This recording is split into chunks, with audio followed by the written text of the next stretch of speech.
लखीमपुर हिंसा को लेकर विवादों में रहे केंद्रीय गृह राज्य मंत्री अजय मिश्र के बेटे आशीष मिश्र से आज क्राइम ब्रांच ने तीखे सवाल पूछे।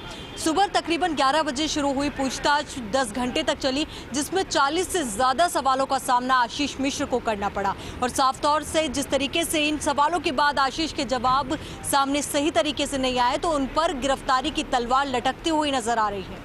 क्राइम ब्रांच के दफ्तर में आशीष मिश्र से मजिस्ट्रेट के सामने पूछताछ हुई। पूछताछ में डीआईजी उपेंद्र अग्रवाल और लखीमपुर एसडीएम भी शामिल हुए। इस दौरान आशीष मिश्र ने अपने पक्ष में कई वीडियो पेश किए, लेकिन दंगल के कार्यक्रम में आशीष की मौजूदगी बताने वाले वीडियो के समय की पुष्टि नहीं हो सकी। घटना के समय वो दंगल कार्यक्रम में रेफरी का काम कर रहे थे, वहाँ मौजूद थे। सूत्रों की माने तो आशीष 3 अक्टूबर को दिन में 2:36 से 3:30 तक कहाँ थे, इसका जवाब नहीं दे पाए। उधर आशीष मिश्र के समर्थन में बीजेपी कार्यकर्ताओं ने जमकर हंगामा किया। बीजेपी ऑफिस के बाहर समर्थकों का जमावड़ा लग गया और कार्यकर्ताओं ने नारेबाजी की, जिसके बाद केंद्रीय मंत्री अजय मिश्र ने अपनी ही सरकार के इशारों में एक तरह से चेतावनी दे डाली। नारेबाजी करते समर्थकों को शांत कराने मंत्री अजय मिश्रा टेनी को बालकनी में आना पड़ा। उन्होंने समर्थकों से शांत रहने की अपील की और कहा कि वो पूछताछ के लिए गया है, ऐसी वैसी कोई बात नहीं है। ऐसी वैसी कोई बात हुई तो मैं भी आपके साथ हूँ। ये तो तय है कि इस पूरे मसले ने केंद्रीय गृह राज्य मंत्री अजय मिश्र और उनके बेटे आशीष मिश्र की मुश्किलें तो बढ़ा दी है, पर वही मुश्किलें बीजेपी के लिए भी कम नहीं होगी। देश में चल रहे किसान आंदोलन को लेकर दिन ब दिन राजनीति गहराती जा रही है। केंद्र सरकार किसी भी तरह इस किसान आंदोलन को खत्म करने की कोशिशों में जुटी हुई है। इसी दिशा में आज हरियाणा के मुख्यमंत्री मनोहर लाल खट्टर ने केंद्रीय गृह मंत्री अमित शाह से मुलाकात की। इस मुलाकात के दौरान दोनों नेताओं में कृषि आंदोलन को खत्म करने के लिए जमकर चर्चा हुई। हरियाणा के मुख्यमंत्री मनोहर लाल खट्टर ने शनिवार को केंद्रीय गृह मंत्री अमित शाह से मुलाकात की। इस दौरान दोनों नेताओं के बीच कृषि कानूनों के खिलाफ चल रहे किसान आंदोलन को लेकर चर्चा हुई। बताया जा रहा है कि इस दौरान प्रमुख रूप से सिंधु बॉर्डर खोलने पर चर्चा हुई। दरअसल हाल ही में सुप्रीम कोर्ट ने किसान संगठनों को फटकार लगाई थी कि जब कृषि कानूनों पर रोक लगा दी गई है तो प्रदर्शन क्यों किया जा रहा है। शाह से मुलाकात के बाद खट्टर ने मीडिया से बातचीत में कहा कि हमें उम्मीद है कि जल्द ही इस समस्या का हल निकलेगा। इधर शाह से मुलाकात से पहले हरियाणा के सीएम खट्टर ने दिल्ली में सोनीपत के भारतीय किसान संघ के प्रतिनिधित्व मंडल से मुलाकात की। इस दौरान सिंघू बॉर्डर खोलने पर चर्चा हुई। एक तरफ जहां किसान आंदोलन को खत्म करने को लेकर मनोहर लाल खट्टर ने शाह से मुलाकात करी है, तो वहीं दूसरी तरफ संयुक्त किसान मोर्चा ने लखनऊ में 26 अक्टूबर को महापंचायत का ऐलान किया है। अब ये देखने वाली बात होगी कि किसान आंदोलन इस महापंचायत के बाद किस करवट बैठता है। क्रूज पर ड्रग्स पार्टी केस में शाहरुख खान के बेटे आर्यन खान जेल जा चुके हैं। आर्यन पर ड्रग्स लेने का आरोप है। अब एनसीबी ने शाहरुख खान के ड्राइवर को भी समन भेजा है। राजेश मिश्रा नाम का ये ड्राइवर आर्यन को क्रूज तक लेकर गया था। जांच एजेंसी को शक है कि क्रूज पर पार्टी में शामिल होने के लिए जाते समय आर्यन ने कार में ही ड्रग्स का सेवन किया था। किला कोर्ट से शुक्रवार को जमानत अर्जी खारिज होने के बाद आर्यन के वकील सतीश मानसिंदे अब सेशन कोर्ट में जमानत की अपील करेंगे। इस बीच पता चला है कि आर्यन और अरबाज मर्चेंट ने एनसीबी की पूछताछ के दौरान ड्रग्स लेने की बात कबूल की है। आर्यन ने कहा कि वे चरस पीते हैं और क्रूज पार्टी के दौरान भी चरस लेने वाले थे। वहीं क्रूज ड्रग्स केस में आर्यन खान की गिरफ्तारी पर सियासत गर्म है।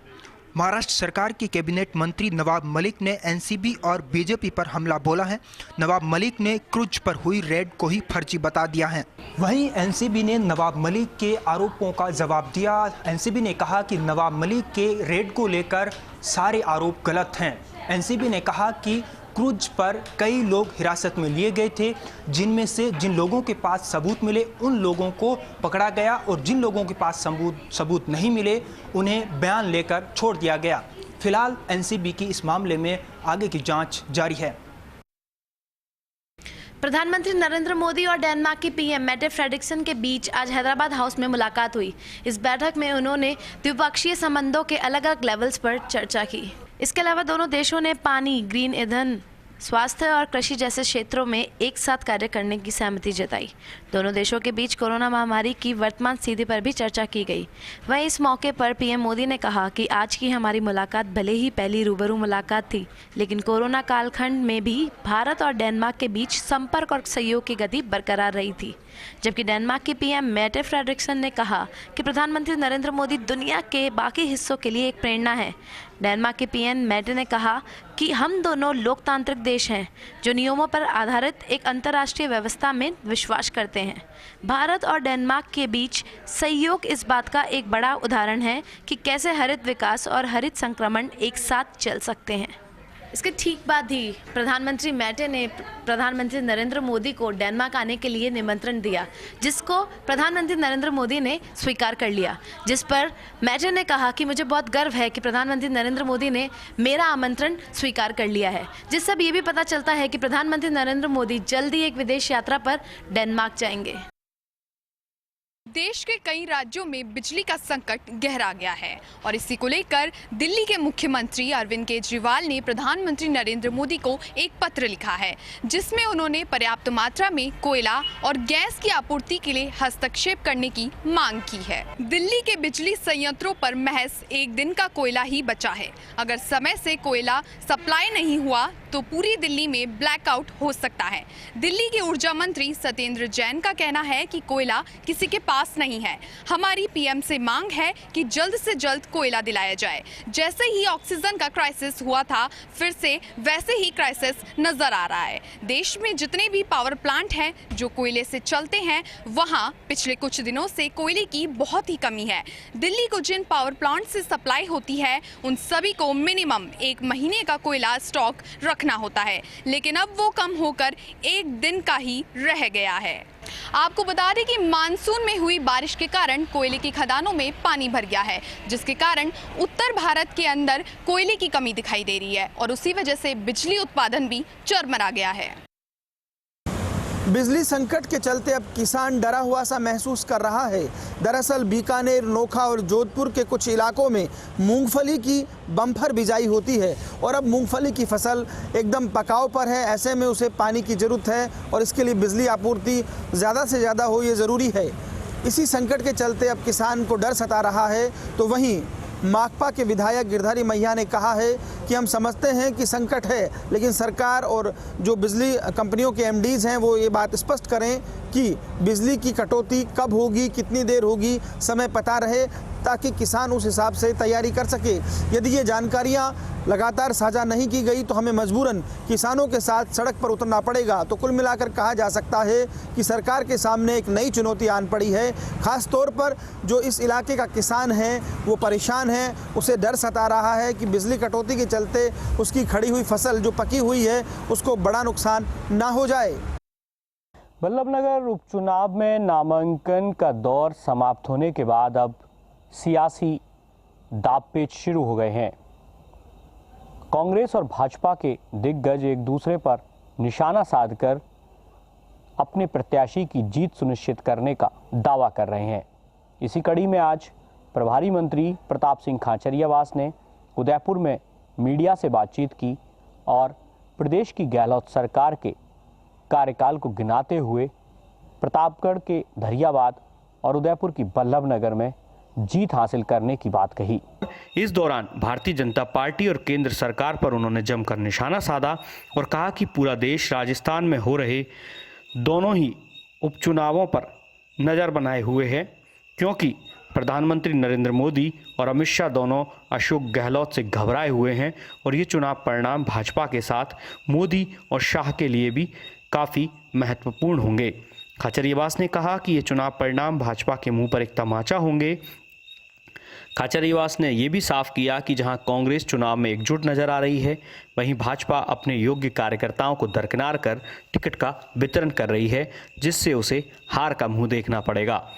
इस प्रेस वार्ता को टीएडी मंत्री अर्जुन बामनिया और कांग्रेस के वरिष्ठ नेता धर्मेंद्र राठौड़ ने भी संबोधित किया और भाजपा पर जमकर निशाने साधे और कहा कि इन दोनों उपचुनावों से पूरे देश की राजनीति करवट बदलेगी और प्रदेश के बाद केंद्र में भी कांग्रेस का राज होगा।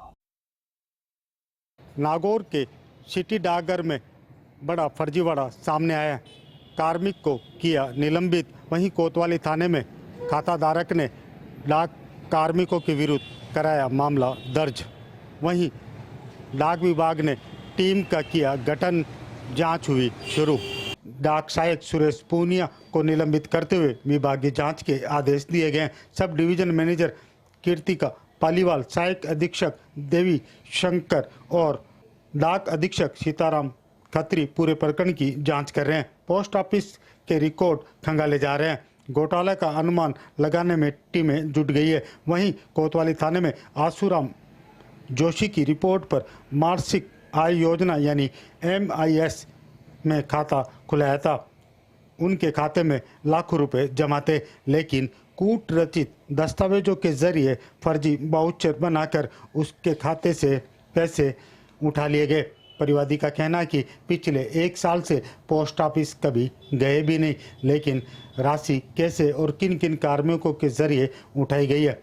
वहीं कोतवाली थाने में धारा 420, 467, 468, 471, 120B में प्रकरण दर्ज हुआ है। डाक विभाग की ओर से गठित टीम की रिपोर्ट सोमवार को आएगी। नागौर शहर के सिटी डाकघर में 3 पोस्टें वर्तमान में कई दिनों से रिक्त पड़ी थी, लेकिन डेपुटेशन पे कार्मिक सुरेश पूनिया को डेपुटेशन पर लगाया गया था। शहर को ट्रैफिक जाम की समस्या से दीर्घकालिक और स्थायी मुक्ति दिलाने के लिए अब कोटा शहर के कोटली चौराहे पर होगा अंडरपास का निर्माण।